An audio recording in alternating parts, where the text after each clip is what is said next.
And by the time subscribe, I'd be very thankful. Then the main event was Punk and Roman, and they went 34 minutes. And, sometimes you see a 34-minute match, and you're like, it went too long. This did not go too long. It was perfect. I thought this match was so good. And the thing that I loved about it is the story they told going in was that each man hated the other guy, okay? And a lot of times you'll see a build to a match, and the match will be different. And that Punk was old. It was also part of the story. Yes, but it was mostly they hated each other. But that is important. So they worked a match like two guys that hated each other. And I thought they both did a fantastic job.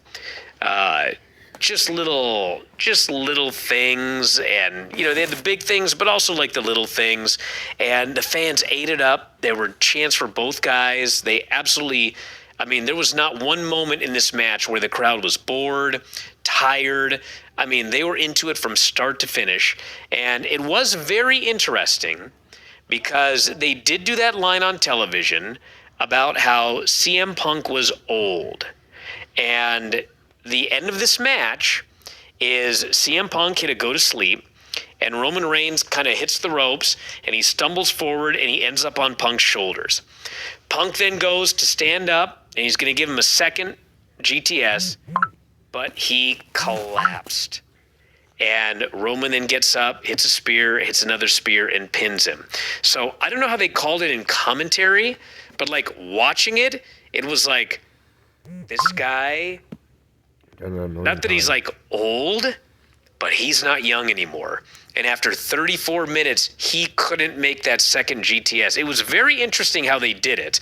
Like, I don't think he's wrapping up his career anytime soon, but it was kind of one of those spots where it's like, man, he's older now, and he could not make that second GTS. But like, the one interesting thing in the match was, and I just thought it was so great how they did it. CM Punk, they've had this big striking battle. They're going back and forth. And then CM Punk, he starts undoing the tape on one wrist. And it's not fast. It's not slow. It's just like he undoes the tape. He undoes it a little more. Roman's just kind of looking at him. Punk rolls it up into a ball, and he throws it, and it bounces off Roman Reigns' chest. And as a viewer, you're kind of watching it like, he took his tape off and threw it at him. Like, what's happening here? Mm-hmm. But what's happening is the ref goes over to throw the tape out of the ring, and Punk gives the guy a low blow. These fans booed like crazy. And so that's when he goes to set up the GTS. And there were just, to me, there were so many little things in this match. Like, it wasn't just like the story of the match and everything, but each guy had these little things, these little nuanced things. And after watching 2 days of WrestleMania, WWE-style wrestling, where there was not a lot of nuance, it was awesome in this match. And Roman Reigns won the title, place went nuts, and I thought it was just an awesome main event. Great main event. Oh, yeah. I think it's one of the best matches in WrestleMania history. Yeah. Yeah, it was a great match. So clean. No interference. Mm-hmm. No Vince McMahon return or any such bullshit. It was just a nice, great 34-minute match that built out of the storyline that they started with. Clean finish. I just thought it was great. Yeah. So based on the idea, that I was told is that Roman Reigns and Gunther would be the idea. And we'll see, I don't know when, but that was like the idea. That feels like it should be a Mania match.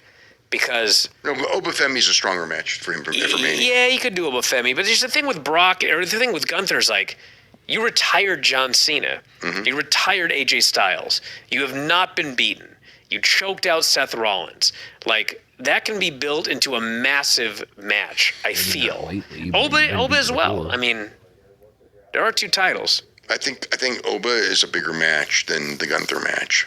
And decidedly the fans do, because they weren't chanting, for Gunther, when Reigns is out there. And it was loud. They were very much behind it. And Roman, I don't think, was ready for it based on his reactions, but he did react well to it in the sense of, basically saying, hey, he's great.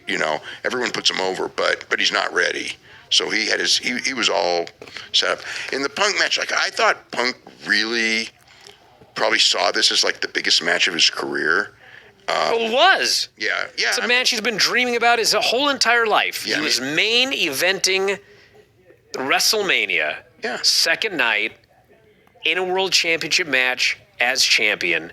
I mean, I can't fathom that there's another match that he thinks is bigger than this one. Yeah. So he worked really hard. I mean, they both worked hard, but it felt to me like that Punk felt this was the biggest match of his career, and Roman Reigns felt that, it's WrestleMania. So everyone make sure you grab your tickets for the F4W convention.